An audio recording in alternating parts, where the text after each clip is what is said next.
Still undecided about who to vote for, what we have is a war, not between parties, but between good and evil.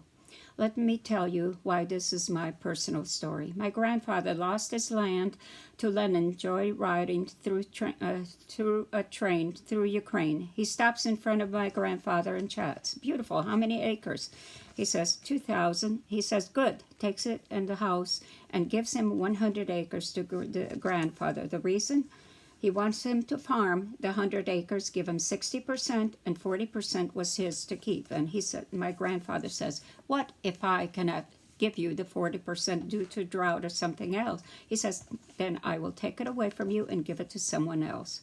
Well, time flies, and and it is now World War II. Hitler was possibly thinking of invading Russia, given the Ukrainians time to depart. So many people knew that Russia would retreat and gave them the opportunity to escape. They had 6 hours to vacate, and they ran on to Austria with only the family members and provisions for travel. The people were tired of socialism, loss of freedom, no religion, restriction, hope of children, and they were spying on the parents. Sounds familiar? This is what happens when you get socialism. Socialism is a pyramid. And what happens is the top echelon of the people only are the winners. There's no middle class.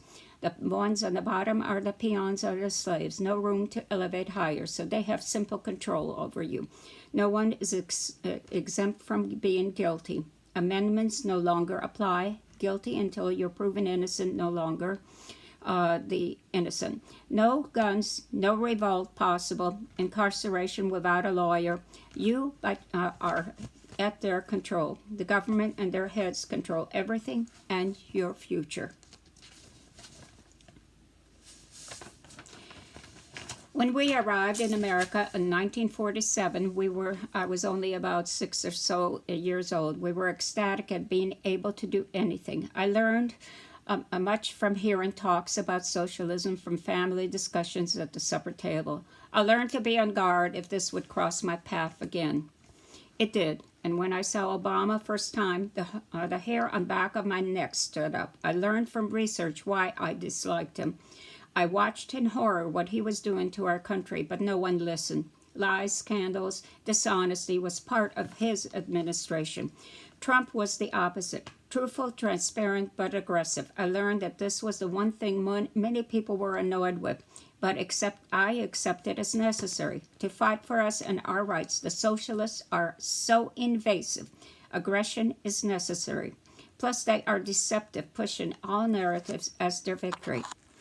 Obama's Democrat bureaucrats were treasonous by working against our democracy during Trump's administration, setting the goal to take over by our next 2020 election.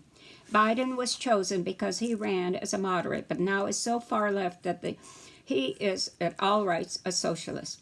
A recent article by Putin says that he terms U.S. Democratic Party as equal to a Russian-beginning Communist Party. So the warning is this: we are very close to being socialists because of all the radical actions illegally done to extract the ideological results from the Democrats. I term them evil by design. I also term Biden evil as well because of his selling out America to its detriment, where the socialist ideology reads everyone is expendable for the good of the party. In other words, you don't count, and individual rights are now replaced. You lose your constitutional rights due to the crisis of your revoked rights by socialism.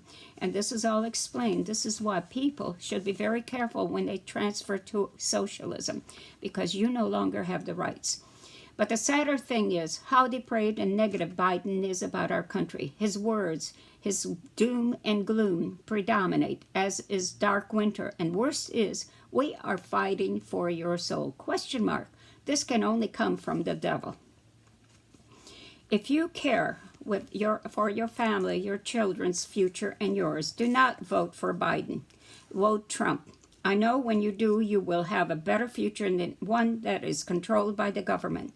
You will have freedom and a sunny life. That is why my family gave up everything to come to America. Don't change America's soul. You must do your own research and you'll be surprised. Thank you, and I wish you luck. Please, everybody show up and save our country. Thank you.